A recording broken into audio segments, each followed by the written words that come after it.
José Tomás Valdebenito. Isso, seja bem-vindo, obrigada pela participação aqui conosco.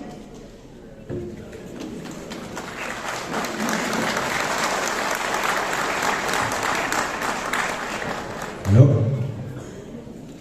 Bom dia. Eu queria começar com a desculpa pelo meu português, não é o melhor, mas como estamos aqui perto da fronteira, dá para falar portunhol. Vamos tentar.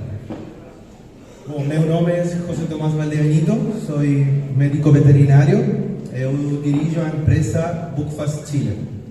Fazemos criança de rainhas, exportamos já há muitos anos para a Europa, Canadá, e também no ano passado começamos exportando a Brasil também. Vamos começar.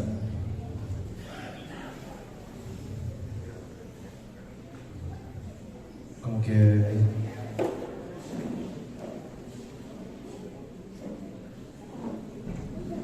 Um problema técnico.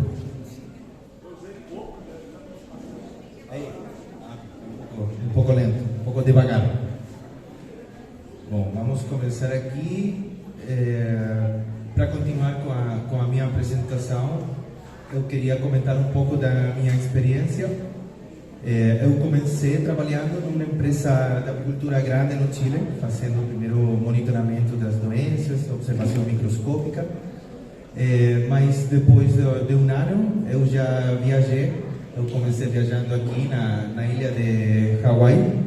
Aí eles têm um sistema intensivo, produzem mais de 100.000 rainhas cada ano. Então aí para mim foi como fazer um doutorado na produção de rainhas. Eu fiquei lá 10 meses, depois voltei para Chile, comecei implementando minhas colmeias. E aí foi que fiz um contato na França, contatei um cliente, fizemos a primeira exportação de rainhas para a França. E aí, depois que as rainhas chegaram, eu propus ao apicultor, ao cliente na França, viajar para conhecer ele, para também fazer o seguimento das rainhas que enviamos. E fiz a mesma coisa durante 6 anos. Aí estou trabalhando na França com o sistema de Mini Plus, um modelo alemão. E também tem um sistema muito intensivo. Foi um período de muita aprendizagem, toda a aprendizagem que eu ganhava lá no hemisfério norte, depois levava para Chile para melhorar o sistema de produção e de seleção genética. Depois também fiz 2 anos, temporada no Espanha. Aí tem uma foto nas colmeias nos Pirineus, trabalhei aí no sul de Catalunha, mas pelo verão levávamos nas colmeias, fazíamos transumância para os Pirineus. Aí tem depois a segunda florada no verão. Então, aquela é a minha apresentação, mas para apresentar um pouco a empresa que eu dirijo, que se chama de Buckfast Chile, no mercado local, fazemos abelhas rainhas. Sim. Ô, turma aí no fundão, vamos fazer um silêncio para atrapalhar um pouquinho aqui na frente, nós escutarmos. Se quiserem ir sentando. Está se compreendendo o portunhol? Se tem alguma pergunta, pode levantar a mão. Okay? No mercado local, temos principalmente abelhas rainhas fecundadas, realeiras e rainhas F0, que são matrizes inseminadas. Mas também, como eu estava falando, fazemos exportação, começamos o ano 2014, até agora também, nesse ano 2025, que é 2024, mas este ano também.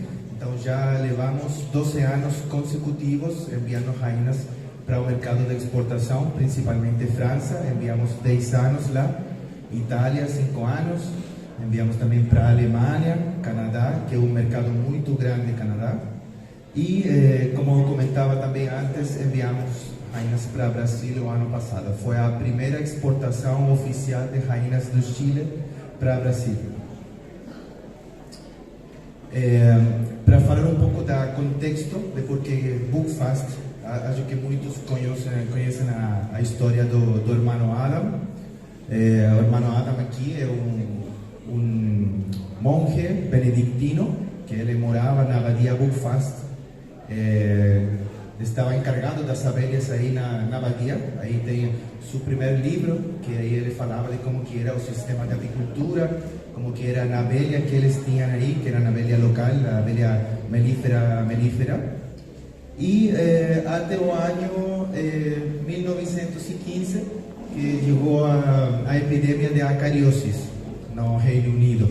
E aí a acariose eliminou os 70% das colmeias, mas o 30% das colmeias que ficaram vivas, ele fez a observação que eram abelhas que tinham um cruzamento com a abelha italiana, não? Com a abelha ligústica. Então aí depois ele fez a conclusão que a variabilidade genética, o cruzamento, otorgava aquela resistência para as doenças. Então depois ele fez o segundo livro, que se chama de A Procura das Melhores Linhas de Abelhas. Então ele aí começou uma viagem pelo continente europeu, mas também pelo continente africano. Pegou distintos ecotipos que antigamente estavam bem localizados, né, dentro da sua região geográfica. Agora, com a globalização, está todo um pouco misturado, mas antes, naqueles anos, ele pegou, por exemplo, na ligústica, também na zona de Grécia e de Turquia, pegou na anatólica, mas também no norte de África, pegou a saariensis, por exemplo. Tem muitas características que são ótimas dentro de uma produção de abelha. Por exemplo, na saariensis tem a principal característica que, como estão adaptadas no deserto, elas regulam bastante bem o consumo de alimento.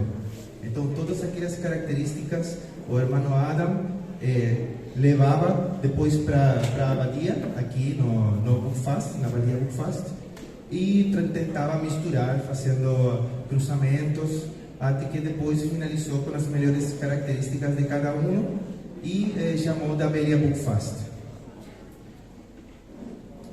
Bom, aqui tem o nosso centro da produção de rainhas.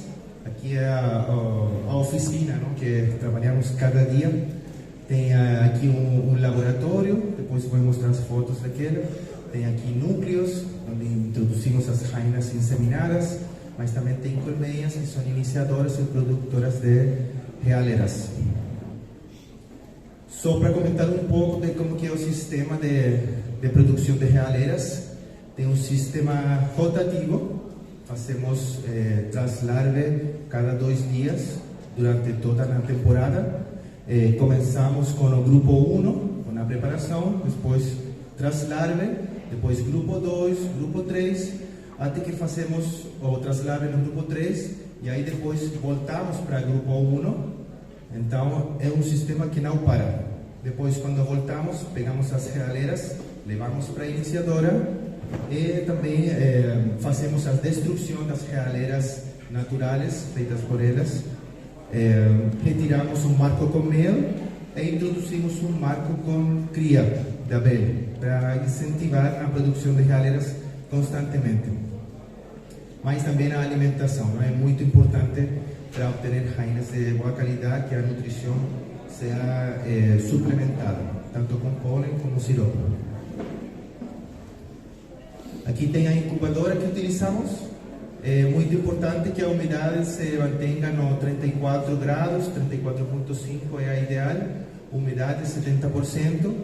E o que sempre falo para todo mundo, que mesmo se tem aquela imagem digital da temperatura, utilizem sempre um termômetro de mercúrio, porque tem também um rango de diferença de temperatura, e o mercúrio sempre é mais certeiro que aquele termostato, que pode ter alguns graus de diferença.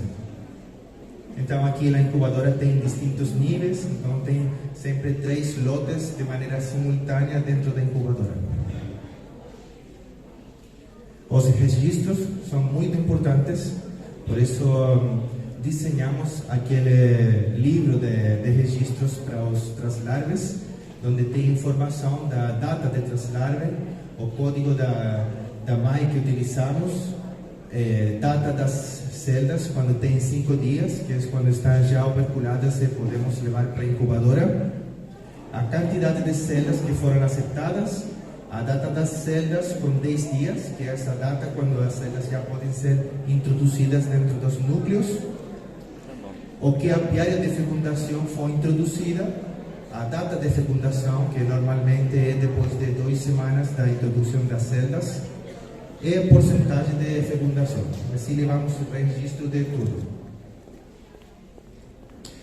Para falar um pouco da seleção genética que fazemos, e para começar um pouco com a resumo de o que é a seleção genética. Pessoal aí do fundo, por favor, só prestem atenção aqui para não atrapalhar. O pessoal aqui da frente não está conseguindo ouvir direito a palestra. Está muito barulho aí no fundo, tá? Obrigada. Continuamos. Então, o resumo de o que é a seleção genética, principalmente essa identificação dos indivíduos que têm um genotipo superior, em base aos critérios que cada um precisa selecionar. E depois utilizar aqueles indivíduos como progenitores, para obter todas as filhas. E aqui eu gosto muito daquela analogia que está escrita no livro de um apicultor francês, que chama de Bernard Savaget. É um livro que chama de Heredabilidade nas abelhas e nas colmeias. E aí Bernard faz a comparação de o que é uma livraria, certo? Uma biblioteca, com o núcleo da célula. Um núcleo da célula, se comparamos com uma biblioteca, vai ser a biblioteca inteira. Mas depois, se pegamos um cromossoma do núcleo da célula, vai ser comparado com um livro. E depois, uma hebra de ADN pode ser comparada com uma página daquele livro. Então, com isso, quero tentar que vocês compreendam que a genética é muito complexa, tem muita coisa, muita terminologia, mas agora eu vou mostrar as ferramentas que utilizamos para fazer um trabalho genético no campo, que é mais prático. Então, também é muito importante lembrar que as abelhas são diploides, certo? Elas têm 32 cromossomas, 16 vêm da parte da mãe e 16 vêm da parte da pai. É por isso a importância de fazer produção de sangrãos. Okay? Não podemos deixar toda a importância da heredabilidade nas produções de rainhas, de solo pegando na mãe, sino que também é muito importante selecionar colmeias para fazer sangrão. Então, tem algumas características que estão relacionadas com genes dominantes. Quando eu falo de genes dominantes, falo que são características que vão se manter dentro das filhas, mesmo se estão presentes dentro da mãe ou dentro da pai. Aquela é uma característica dominante, não? Na mansedumbre. Mas tem algumas que são recessivas, que precisa que estejam presentes por o lado do pai e por o lado da mãe, em ambas. Então aí também radica a importância da produção de sangrãos, como é, por exemplo, o comportamento higiênico, que é uma das características mais difíceis de manter. Aqui tem a foto de um dos apiários de fecundação. São colmeias pequenas que tem aí uma divisão, fazemos uma rainha para cada lado. E dentro daquele apiário também temos colmeias que estão só destinadas para a produção de sangrão. E o que ferramentas temos para incentivar aquela fecundação? Temos principalmente dois. Temos uma fecundação dirigida, por exemplo, aqui no Chile tem muita montanha perto da costa, mas também Cordilheira de los Andes. E levamos, por exemplo, colmenas aqui no fundo daquele cinto das montanhas. Então, assim, saturamos a zona de sangrãos e incentivamos que as rainhas são fecundadas com os sangrãos que a gente leva. Mas também, por suposto, temos um laboratório para fazer inseminação artificial. A vezes também utilizamos a técnica de inseminação com um solo sangrão. Tem alguns apicultores que não gostam de fazer porque falam que não fica bem fecundada, mas é importante saber que na espermateca da rainha tem a capacidade de manter um só microlitro de sêmen. E a produção de um sangrão é de 1 microlitro. Então você pode inseminar uma rainha com um solo sangrão. E assim também vai estar seguro, vai ter certeza que aquelas filhas vão ser sempre do cruzamento daquele pai e daquele mãe.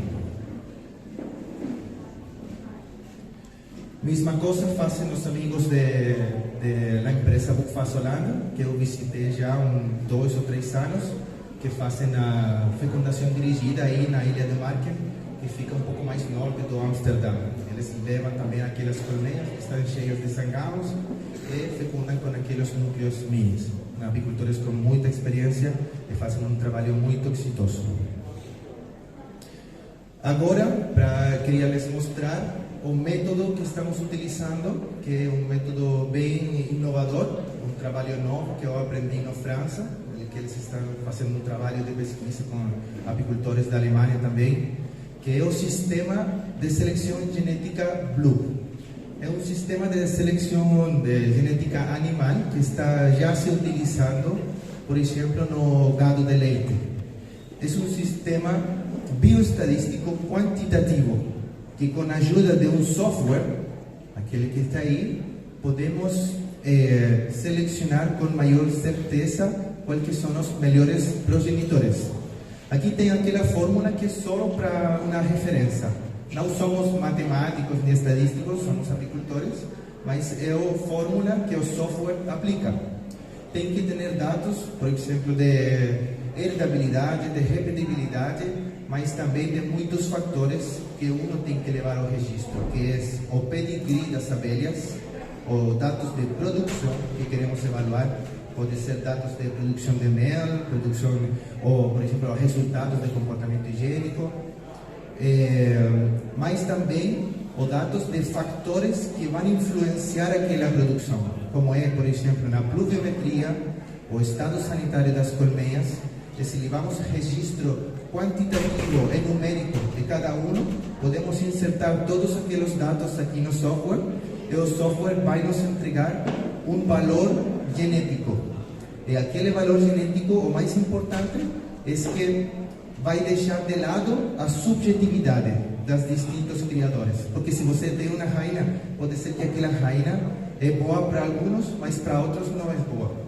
Então aí, aquele sistema deixa de lado a subjetividade, é um sistema mais arbitrário, é uma ferramenta que vai ajudar para obter uma seleção mais certeira e um progresso genético mais rápido. Então, assim como que funciona o software, tem que levar sempre o registro do pedigree do indivíduo, da mãe e da pai. Insertamos todos os dados dos variáveis que vão afetar na produção, nos caracteres que estamos evaluando, e aí depois vou mostrar como que se expressa o resultado. Mas primeiro vou mostrar quais que são as características que estamos evaluando, que sempre são as que têm o maior relevância econômica. Sempre tem que ser, por exemplo, a produção de mel. A maioria dos apicultores trabalham para produzir mel. É por isso que é um dos primeiros critérios que evaluamos. E para levar registro, utilizamos o sistema da uma universidade no Chile que tem monitoramento das distintas variáveis, como é o peso, umidade, vibração, distintas coisas que depois insertamos dentro do software. Aí na França, eles trabalham com o sistema ApiTracer, que também é um sistema bem certeiro, que é um código QR que tem aí cada melgueira ou cada colmeia, e aqui ele está ligado a um computador, a um ordenador, que vai registrar os dados automaticamente de qualquer o nome de apiário, o código daquela melgueira, quantos quilos que fizeram e qualquer a data da safra. Então assim também é muito mais fácil levar todos os registros e não tem que fazer de maneira manual. Para o comportamento higiênico, utilizamos o PIN-Test, foi desenhado pelo alemão Lutz Egert. Fazemos 3 controles cada ano, no outono, primavera e verão. Tem que fazer sempre nas distintas estações do ano, porque a resposta das abelhas vai ser diferente, mesmo se é a mesma colmeia. A população, por exemplo, da colmeia dentro do outono, sempre vai ser diferente da população de verão. Então, tem fatores que podem influenciar o resultado ou a velocidade de limpeza da cria que foi testada. Então é por isso que tem que levar um promédio de qual que é o resultado de teste de comportamento higiênico. O critério que utilizamos para selecionar uma colmeia que é higiênica é quando a cria testada é limpiada depois de 8 horas, mas precisa 80% das celdas limpiadas depois de 8 horas. Começamos fazendo desoperculada. Começamos fazendo o primeiro controle depois de 24 horas, mas rapidamente pudimos identificar que várias tinham já 100% desoperculado. Depois reduzimos a 12 horas, mas agora, como está aumentando o comportamento higiênico, teremos que aumentar o primeiro controle para 8 horas. Então aqui tem algumas fotos de como que fazemos o teste. São agulhas entomológicas, como está aí, são 50 agulhas, e a característica dele, com a diferença com outros sistemas, por exemplo, o mais utilizado é nitrógeno líquido, é o mais antigo e o mais utilizado também. O nitrógeno líquido tem a temperatura de menos 200 graus, então quando é utilizada dentro da cria da colmeia, a cria morre instantaneamente. E aí a señal química da cria morta é bem mais diferente da cria que é testada com agulhas entomológicas, porque aí a cria não morre, mas a cria que está morta rapidamente começa um processo de proliferação bacteriana e também leva uma señal química que é muito distinta a uma abelha que tem uma ferida. Uma abelha, uma cria que tem uma ferida, envia a mesma señal química que envia uma cria que está sendo parasitada. Certo? Aquelas agulhas vão a simular a ferida que fazem os quelíceros da varroa quando está parasitando. Então, se podemos identificar aquelas abelhas, vamos também identificar abelhas mais sensíveis. Aqui tem mais umas fotos, marcamos também o quadro para que seja depois mais fácil de identificar. Podem ver que nas agulhas ligam no centro da celda. Aí também outros testes que fizemos junto com outros agricultores que tinham problemas também de chamação. Então fizemos primeiro a seleção das colmeias que não chamavam e aí depois fizemos outra seleção daquelas que também tinham melhor comportamento higiênico. Aí sempre utilizamos álcool para desinfectar, para fazer uma prevenção de qualquer risco de transmissão de enfermidades. Somos de maneira profilática. Então, depois, quando obteremos o comportamento higiênico, como se expressa com 3 fatores. As abelhas fazem detecção, desoperculado e depois fazem limpeza. E você, se tem colmeias que pode ver assim, celdas que estão dentro da sua última etapa do desenvolvimento, está sendo desoperculada, é porque as abelhas estão controlando o que está acontecendo dentro da celda. Para a mansedumbre, fazemos também 3 controles cada ano, porque também pode variar qual que é a resposta agressiva das abelhas. Por exemplo, no outono, que tem temperaturas mais baixas, menos população, é bem diferente a resposta que tem uma colmeia quando tem florada, muita entrada de néctar. Então também fazemos um promédio. Mas utilizamos aquela escala com uma anotação de 1 a 4, e que é a mesma anotação que utilizam nossos clientes na Europa. Desse jeito podemos também falar com eles com o mesmo linguagem e comparar. Aqui tem a primeira, que são abelhas muito agressivas, que mesmo utilizando fumaça, elas vão te picar, vão te atacar sem ser perturbadas. Acho que é mais ou menos como a africana. Tem também o rango 2, que são abelhas que também vão atacar utilizando fumaça. São abelhas que estão qualificadas como nervosas, mas o que a gente trabalha são a notação 3 e 4. São abelhas que normalmente podem trabalhar com um pouco de fumaça, mas para optimizar e para concentrar na característica de mansedumbre, de pouca agressividade, selecionamos sempre a notação 4, que são abelhas que podemos abrir sem utilizar fumaça e sem utilizar macacão, proteção. Aqui tem minha filha, que ela gosta muito de trabalhar com nós, porque a abelha é bastante gentil, tem também visitas, gente de todo mundo que vem para nos visitar.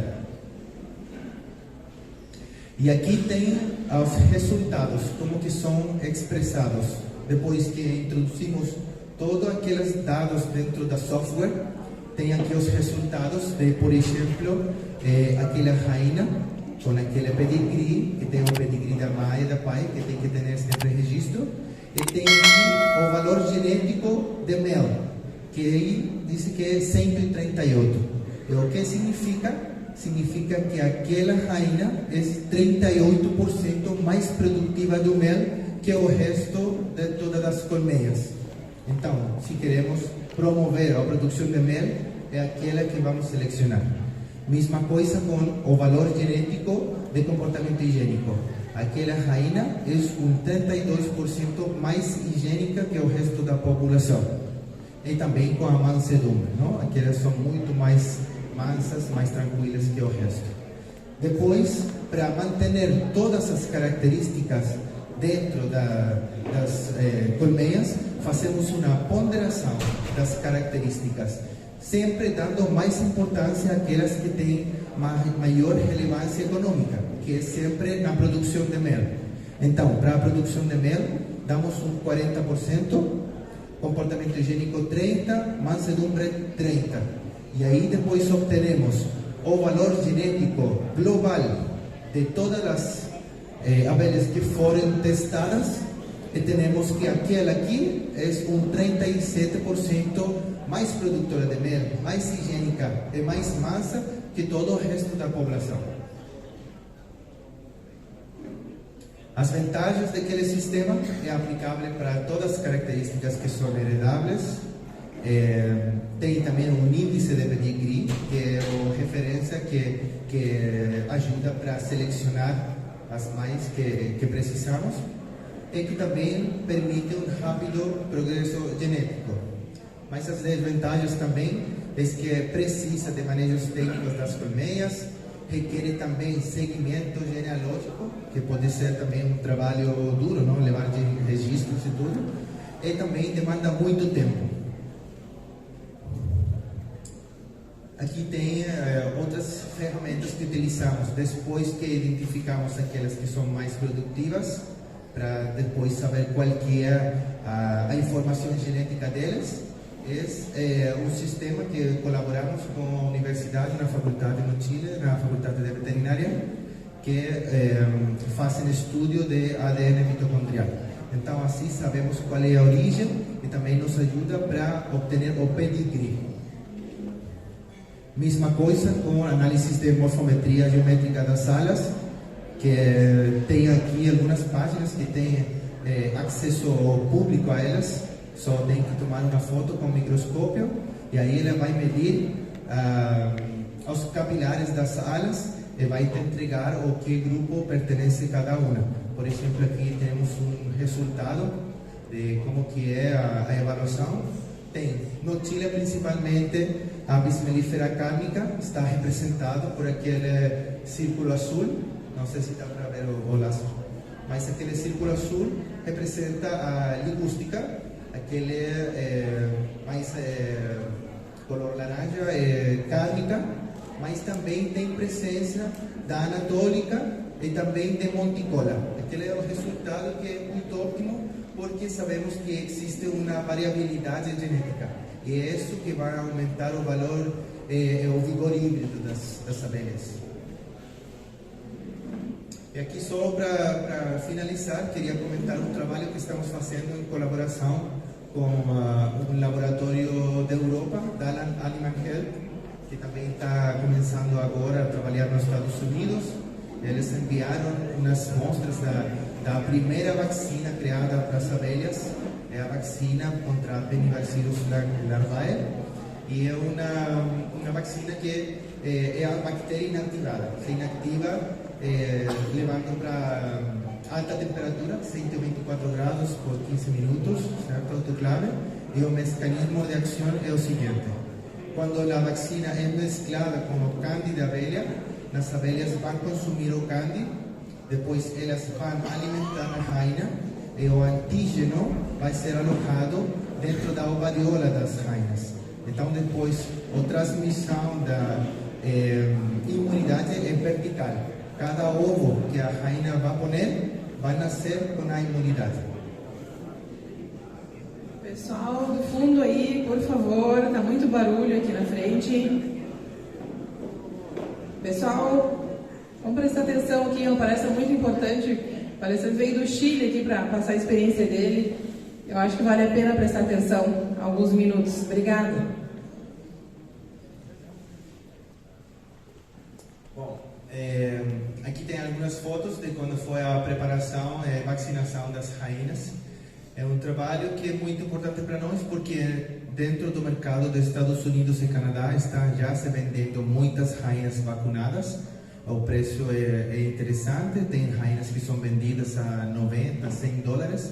Então, eventualmente, achamos que dá para vacinar e depois exportar para o mercado canadiense. Aí tem a preparação, que utilizamos 6 gramas de carne, misturado com a vacina. Depois deixamos de 5 a 6 dias dentro das gaiolas, com a rainha e com as acompanhantes que vão alimentar a rainha. Depois já pode ser introduzido dentro das colmeias. Aqui a última coisa que queria comentar: estamos fazendo um centro de investigação e formação apícola no Chile. Estão todos convidados. Temos também uma cafeteria. Está tudo começando agora, mas tem a projeto a largo prazo de ter apicultores, motivar apicultores novos que queiram se introduzir dentro do rubro.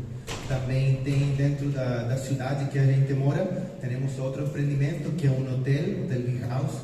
Aí recebemos apicultores também do mundo inteiro.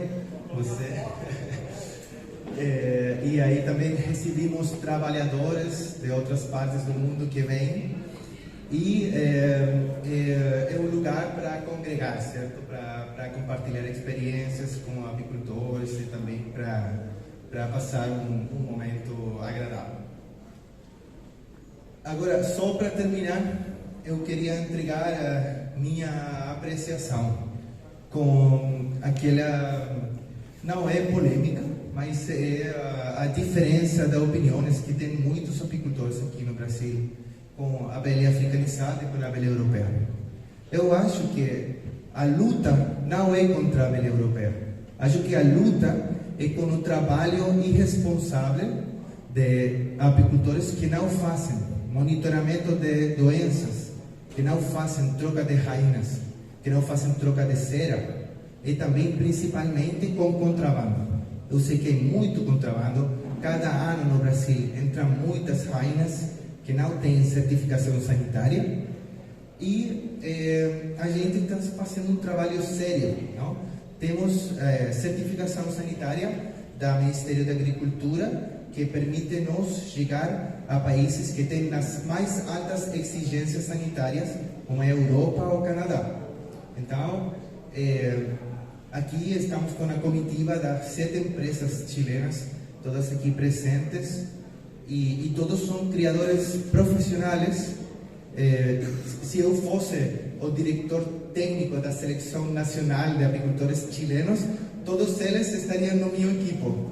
Aqui tem, por exemplo, tem Pedro, tem a Francisco, que são médicos veterinários, tem a Felipe, Johnny, são engenheiros agrônomos, tem também a Augusto, Eduardo, fizeram o curso de inseminação comigo.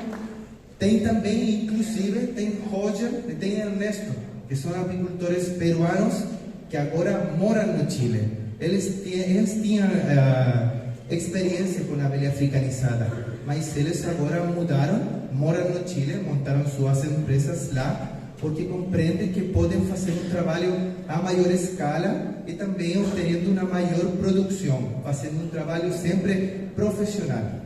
Então eu deixo um convite para todos vocês conhecer mais da apicultura chilena, conhecer mais de nossas abelhas e também para compartilhar experiências, nos visitar. As portas estão abertas e finalmente estamos aqui todos reunidos hoje porque a todos nos une a mesma paixão, que é a paixão pelas abelhas. Muito obrigado.